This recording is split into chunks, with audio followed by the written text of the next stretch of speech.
morning. Welcome back. You're still watching Daybreak on this 27th day of June 2023. Just about 3 days to the end of the current financial year and the expiry of the budget 2022-2023, as well as the Finance Act 2022 and the start of a new act, the Finance Act of 2023, that was signed into law yesterday by the President. And of course, it is one of the major highlights in the dailies this morning. Expensive loans add to tax pain as Ruto signs bill. It's a story that you find on the Daily Nation. And they are saying that it will be rough. Kenyans should now brace themselves for new higher loan interest rates in the next 60 days after the Central Bank of Kenya raised the benchmark rate by 1 percentage point. And this came as President William Ruto assented to the finance bill that is expected to pile more pressure on businesses and the salaried, as well as push up the cost of living. And the courts declined to issue orders against the new tax law. Just some of the provisions, or rather, some of the writings that you find in the newspaper.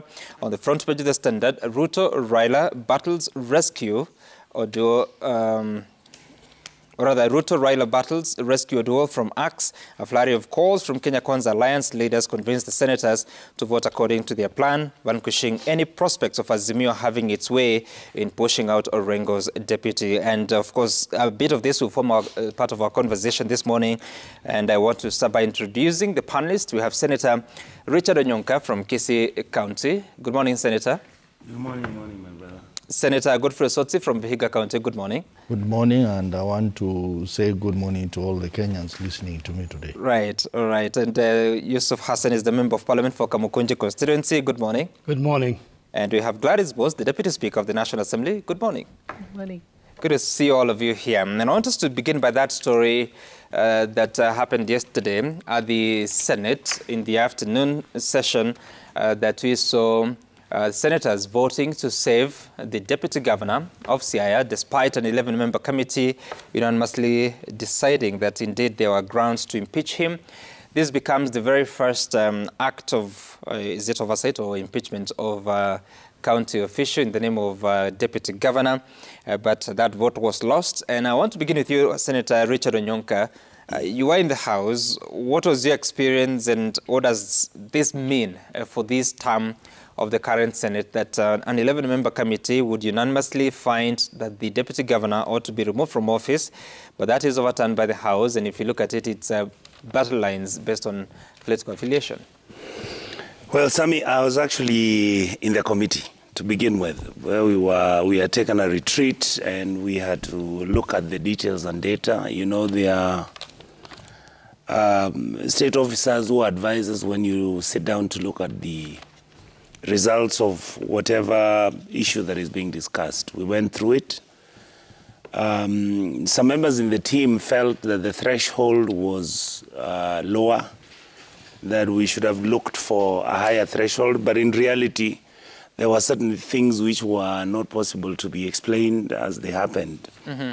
At the same time, we noted very clearly at committee level that the issue between Senator Orengo and Oduor was really more a political issue. Right. As you know, impeachment is a quasi-legal framework. It is, I would rather call it half politics, half legalese. And in the voting that we did, the decision to impeach Oduor was presented well by the committee. But again, and Sammy, these are the things sometimes we as members of this political class, sometimes we may not understand exactly how the structure of our constitution was set. The truth is, we went through the process. The committee found Oduor culpable. We then came back to, according to how the law says, we came back to the floor. And as I think you know, Sami, the majority of the members in the Senate are from the KK Alliance, and they had their way, and for us, we had our say.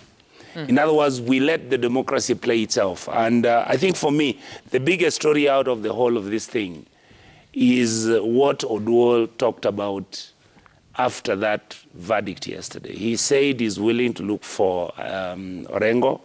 They sit down and discuss and agree how to manage the affairs of the people of Siaya. I think for me, both sides have realized that actually this exercise most probably shouldn't have come all the way to the Senate. But you see, the members of the County Assembly of Siaya, 42 of them, voted and decided they are actually going to make sure that so you are able, in the committee, you are able to weigh the allegations and confirm that indeed he's... Yes, we did. Yes, we did. So what does that do? Even if he goes back to office and he has that tag that there's a finding that actually he was culpable of those allegations, what does that do to you?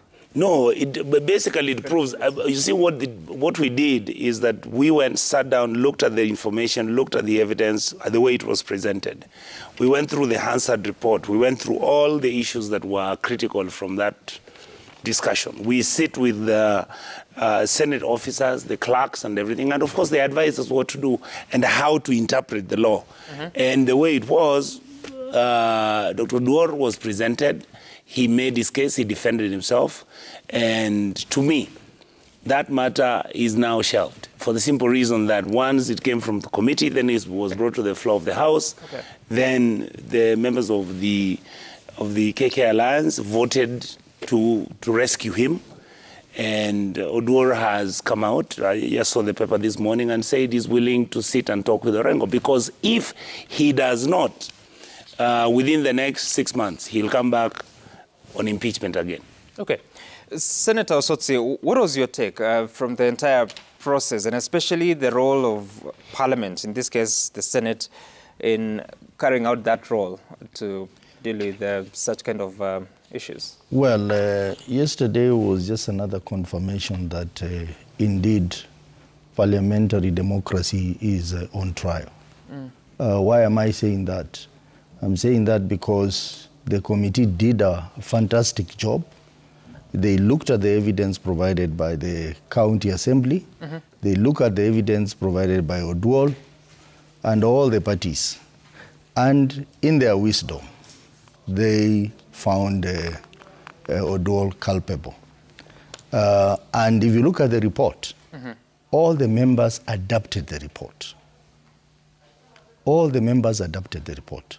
And one of the things Honorable Nyonka has not said, that in fact, in the committee, there was an initial vote where 7 members voted for the report. And only 4 members decided not to vote for the report because of the phone calls they got. But surprisingly, we talked to them, and he's here, he can confirm. Surprisingly, they later on changed and said, no, we need to repeat this vote. Because they said that it was not on record. And some manipulations were done to the recording. And the clerk came and said, you are not on record, we need to repeat the vote.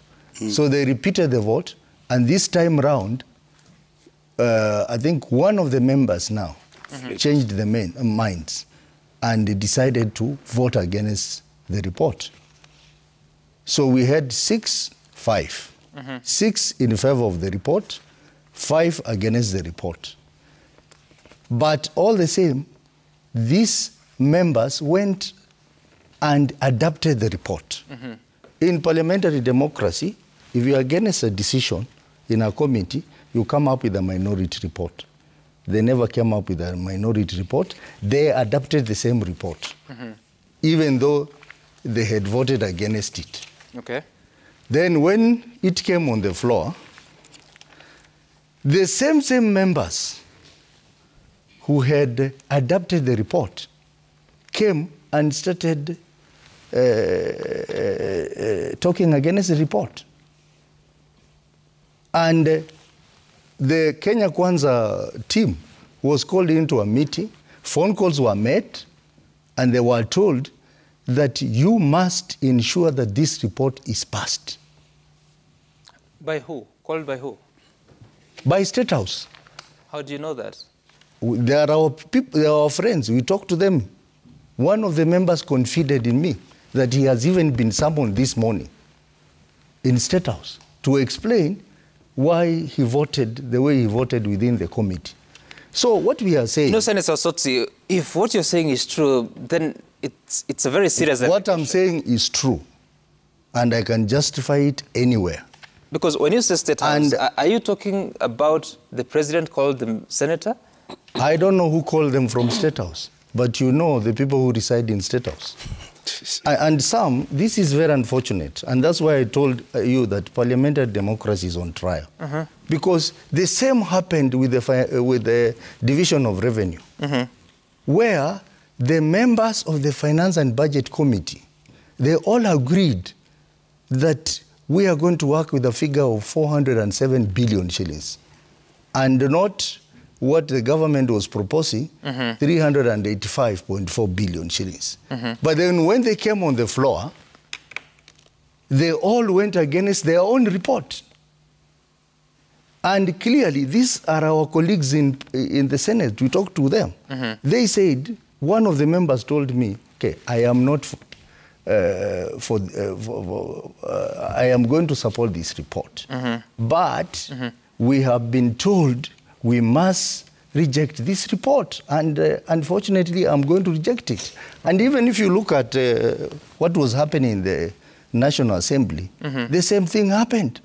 Most of the people who voted yes for the report, indeed, they were not for the report, but they just voted yes because they had been threatened. So we are finding ourselves in And are there instructions from your side of coalition, from Azimio? No, Azimio, everyone was free. Senator of Kisumu, Ojenda, he's a member of the ODM. He voted against the report.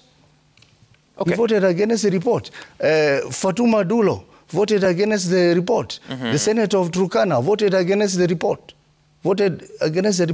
So we are seeing a situation whereby we are back to the dark days where parliament was controlled by the executive. And this is a very dangerous thing.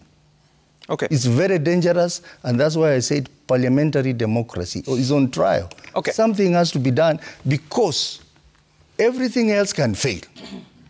But if we allow two things to fail in this country, then we are done. If we allow parliament to fail, and if we allow the media to fail, we are done as a country. There will be no democracy in this country. And that is where Kenya Kwanza is taking us to. Honorable Hassan, of course you don't see that at the Senate, but I'm sure you're able to observe this and form an opinion about it.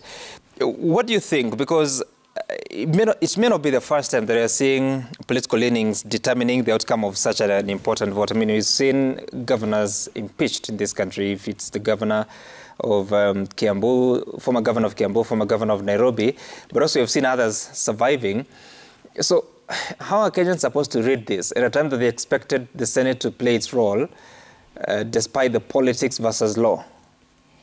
But I think one must acknowledge the fact that, in fact, the Senate has made a democratic decision to reject the impeachment of the deputy governor. But taking the same line as my brother, the Senator Ososi, is that this process started from Siaya. It was from the very beginning a political process led by Azimio, endorsed by the Azimio leader. And that's why all the MCAs in Siaya voted unanimously to get rid of their deputy governor. So to say that, in fact, this was purely a legal process to punish a culprit is not the case. The DG is a figurehead. He's been scapegoated. There is a vendetta against him because things are not working very well in Siaya, settling scores. And this was endorsed by no other than the Azimio leader. Otherwise, nothing happens in places like Siaya without the endorsement of Raila Odinga. So it was you know that for a fact, or it's an assumption? Of course it doesn't. There's no possibility that a deputy governor from one of the political parties can be removed by his MCAs without a nod from the top. We are talking of a political process. So when it comes to the Senate, and senators take political position based on their political line, that does not mean that democracy is on trial. That simply means the various senators have taken a political position on an issue which is very political. And I understand Senator Onyeka's position, because I think he has hit the nail on the head by saying, well, that's how it's gone, and we should not be reading anything more than that into it. Okay. All right. And for you, Deputy Speaker, because a few allegations have been made here that there are calls coming from State House to senators. Is that how it works these days, or has always worked? But also, what would be the interest of Kenya Kwanza in such a matter? Okay, first I must confess that I didn't really follow the impeachment of the governor of Siaya. Deputy Governor? Yes, Deputy Governor of Siaya. I didn't pay much attention to it, so I can't say that I'm well versed with all the facts. And of course, I'm alarmed at the allegation by the Senator about saying that, you know, I think it's quite reckless to say that, oh, there were calls from State House. I don't think you can make... No, some. Some. Can you allow her to finish? No, I'm not castigating. I'm just saying to make such a statement on national TV, implying a certain, wrongdoings on the head of state is a very serious matter. When I think about it, just think about the president's timetable recently. Safari rally, Paris, back from Paris, landed, went to another event and was in, I think, Kiambu or Thika. Kajiado. I mean, his schedule is jam-packed. Everybody knows it. In fact, some people have been saying, oh my God, we're worried that he'll burn out. So to think that he has time to make a phone call over impeachment of a governor in, deputy governor in Siaya is really, I think, is stretching your imagination a little too far. Sammy, could I intervene? If she allows, yeah? Yes, you can. My Deputy Speaker, you know, I respect you quite a lot. I will tell you, and you know this, only that you can't say it here.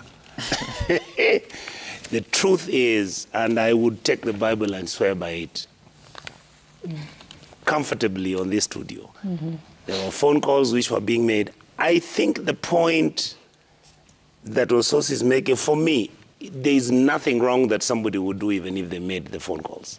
Because politics is about lobbying. No, I would have, if he had told me that there is, because I know what MPs do, they caucus together, and then they lobby and agree on a position they're taking. That does happen. That is a point. If you tell me that happened, that is a point. I'm more likely to believe you. But to say that a phone call came to individuals from State House, that is not believable. Usually, we mobilize ourselves. And it takes 5 minutes even at the corner of the house and we say, okay, I think we're going this position. That I'm more likely to believe. Yeah, I have been in Parliament. Just hold on, let me hear from... in Parliament. I'm donating my time because I don't have much to say about this. Okay, carry on. This is my fourth presence in Parliament. I never, of all that period, I was in the ruling party for the first 3 parliaments. Right. I have never, ever been called by a president of a country on any issue relating to what's happening in Parliament. So I'm always puzzled when people tell me that there are phone calls that come. Maybe they come to certain... And how do you determine how to vote yourself? I have always voted on my conscience. I vote on what I think is right for the constituency and the people that I represent. You've never been lobbied by your coalition or party? There were 1 or 2 occasions when the party machinery, the parliamentary group party, would of course lobby members of parliament in a meeting to pass a particular legislation. Which you don't always agree with? Sometimes you agree with it because it is the right decision, and sometimes you disagree with it. I think, Sam, let me just have my say on this. Okay. Usually, remember, some of the matters that come before Parliament were the position was well determined way in advance. For example, and I can't speak for Senate, let me speak for the National Assembly. For example, when the finance bill came to the House, that is a plan that was 3 years in the making. The President, William Ruto, began to work on his agenda for Kenya 3 years ago.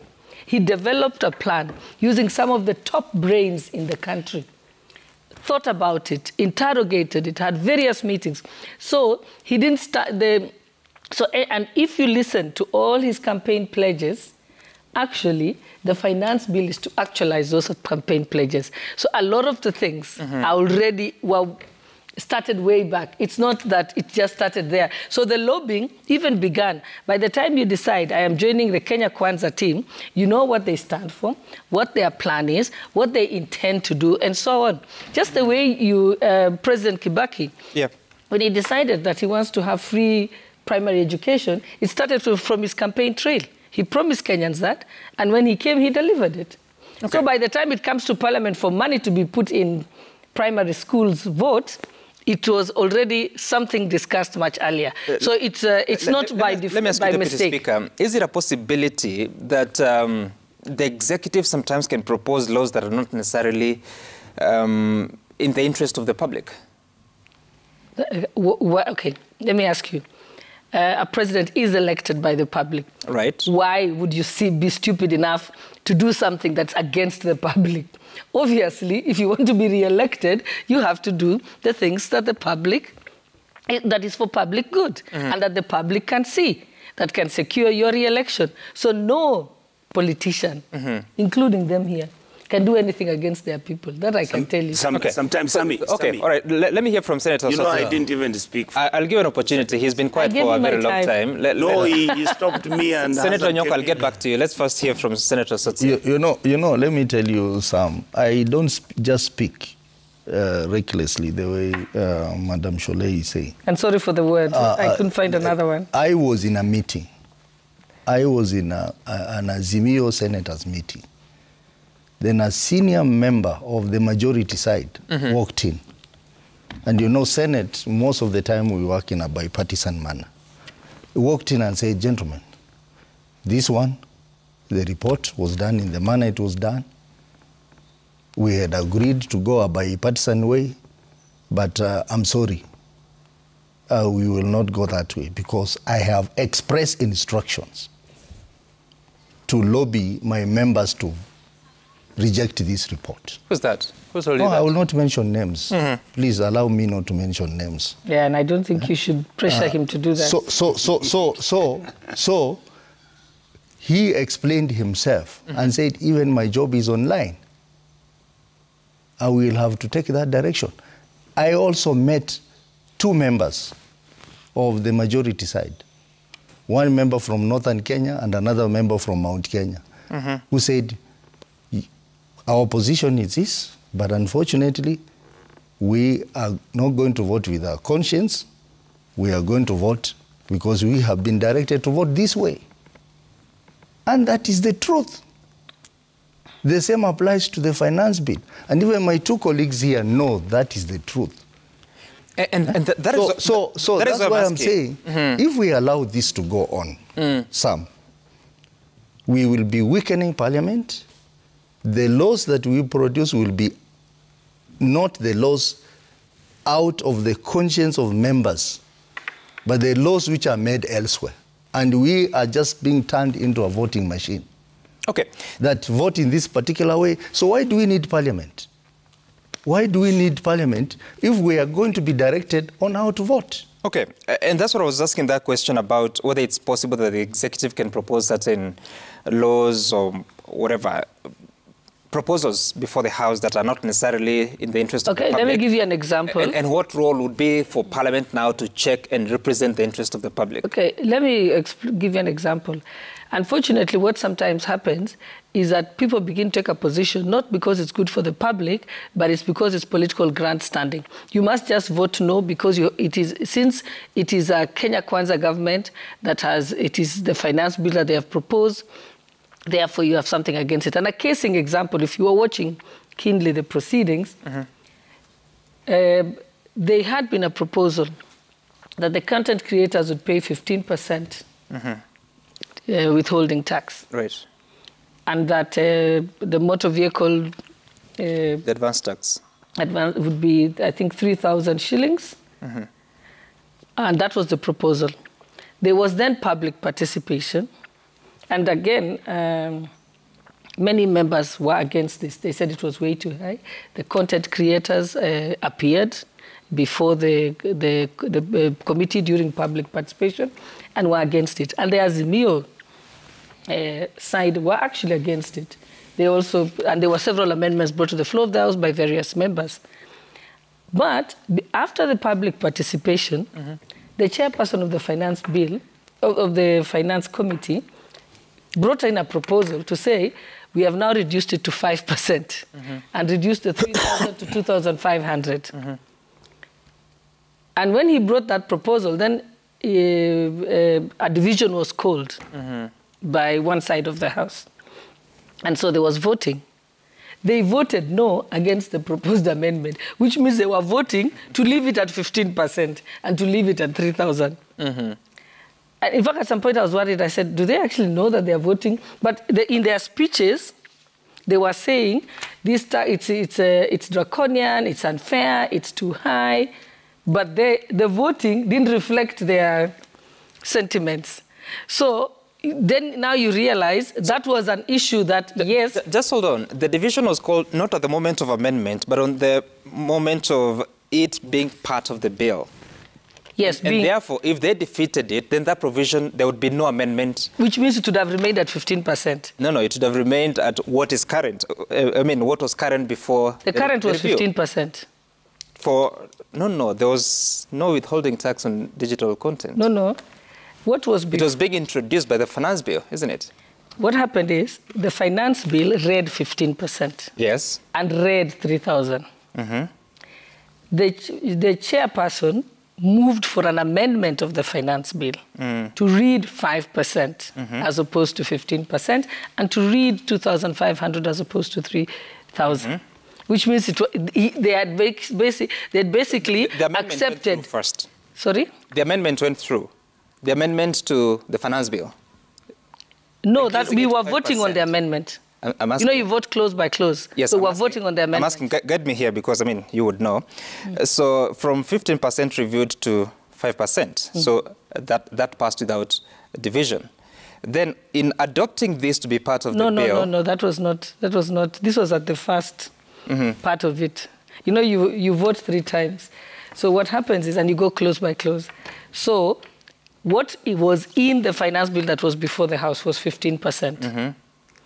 So the chairperson proposed an amendment. Right.